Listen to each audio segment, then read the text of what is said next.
Assalamualaikum warahmatullahi wabarakatuh. Selamat pagi teman-teman semua. Terima kasih atas kehadirannya pada pagi hari ini ya. Dan terima kasih juga kepada panitia yang telah menyiapkan acara semeriah ini. Oke, sebelumnya saya akan memperkenalkan diri saya. Saya Maulida Aulia Rahmatika, biasa dipanggil Aulia. Saya masih belajar di salah satu universitas di Magelang, dan jurusan yang saya ambil adalah ke-1 ilmu komunikasi. Nah, pada kesempatan pada pagi hari ini saya akan sedikit membahas tentang self healing. Teman-teman di sini ada yang tahu nggak sih apa itu self healing? Oh iya, sebagian ada yang tahu, ada yang enggak ya. Itu ada yang malu-malu, masih malu-malu, gak apa-apa. Itu proses pembelajaran untuk diri kita sendiri juga kok. Nah, self healing ini sangatlah penting loh teman-teman semua, apalagi kayak di situasi pandemi kayak gini, sangatlah penting. Karena ya bisa menyembuhkan kita bisa menyembuhkan diri kita sendiri melalui diri kita sendiri juga. Pastinya kalian pada bingung ya apa yang saya omongin tadi. Oke, langsung kita ke materinya aja.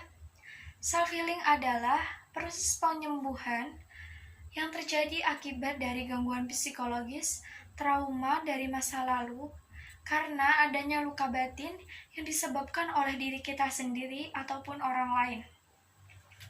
Dan menurut ilmu psikologi, self healing adalah proses penyembuhan yang hanya dilibatkan diri kita sendiri untuk bangkit dari penderitaan yang pernah dialami dan menyembuhkan luka batin.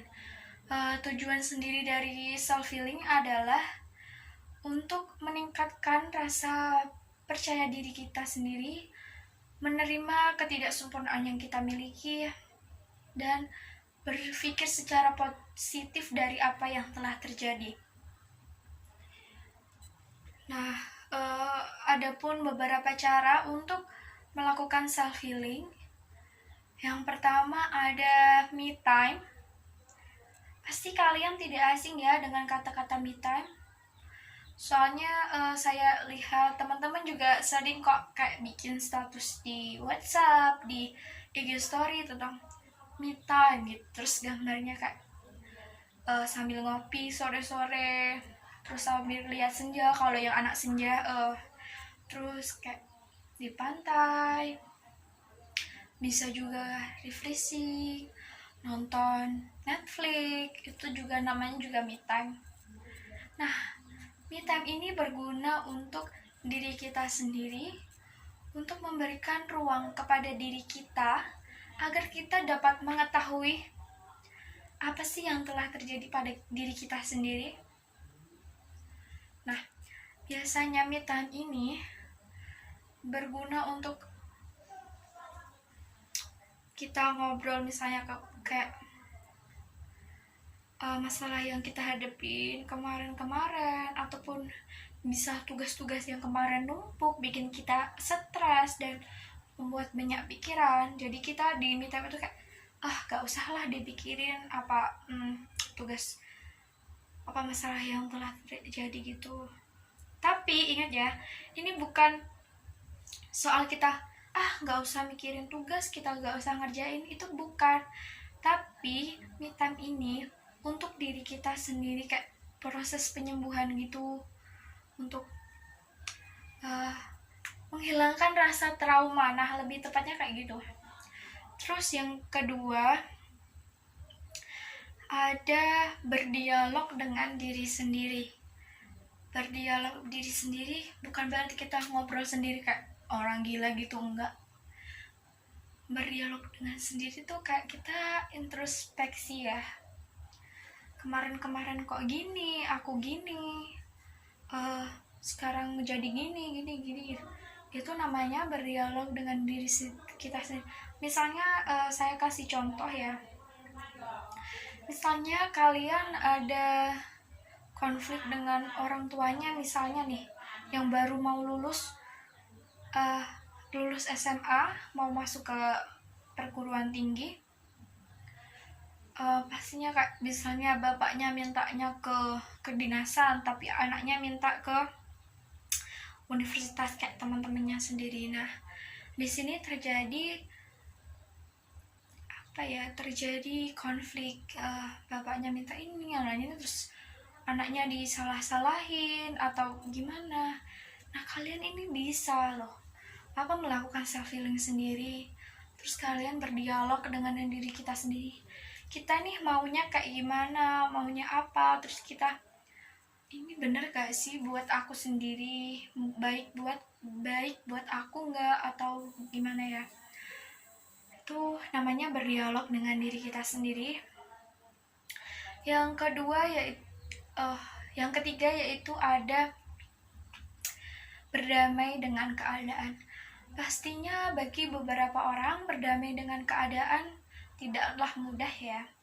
Saya sendiri juga tidak mudah berdamai dengan keadaan. Karena menurut berdamai keadaan itu harus kita merelakan rasa egoisme pada diri kita. Kita juga harus memikirkan orang lain. Kita juga harus memikirkan diri kita sendiri ya. Misalnya berdamai dengan keadaan. Masalah masa lalu nih, kita nggak perlu mikirin terlalu dalam, nanti efeknya juga ke diri kita sendiri kok. Kita bisa jatuh sakit, atau kerjaan berantakan, tugas berantakan juga. Nah, berdamai dengan diri sendiri, ada pepatah yang mengatakan guru yang paling baik adalah pengalaman yang telah kita lewatkan, pengalaman yang telah terjadi. Kok bisa? Ya bisa banget, karena kita telah melakukan misalnya nih kejadian lewat di gang, terus kita nemuin lubang, terus kita terjatuh. Nah, pertama kita lewat, emang kita terjatuh, tapi selanjutnya kita lewat lagi, udah tahu nih ada lubang di sini, lewat jalan lain gitu, misalnya gitu. Itu sebuah perumpamaan ya. Yang terakhir ada lebih mendekatkan kepada Tuhan. Ini cara yang mungkin paling efektif juga sih untuk kita berdoa, mendekatkan diri kepada Tuhan. Kita introspeksi diri juga, kenapa kok bisa gini. Nah gitu. Atau mungkin bisa dengerin lagu, misalnya lagu-lagu kayak lagunya Kunto Aji, Rehat gitu. Apalagi di masa pandemi ini pasti banyak orang yang merasa penat banget, udah ada masalah virus, terus mungkin ada yang orang tuanya di PHK, terus ikut mikir, terus ada timbul masalah baru lagi. Nah, ini cara bisa diterapin teman-teman saat ada masalah gitu. Oke, sekian, terima kasih. Hanya itu yang saya dapat sampaikan. Kurang lebihnya mohon maaf. Wassalamualaikum warahmatullahi wabarakatuh.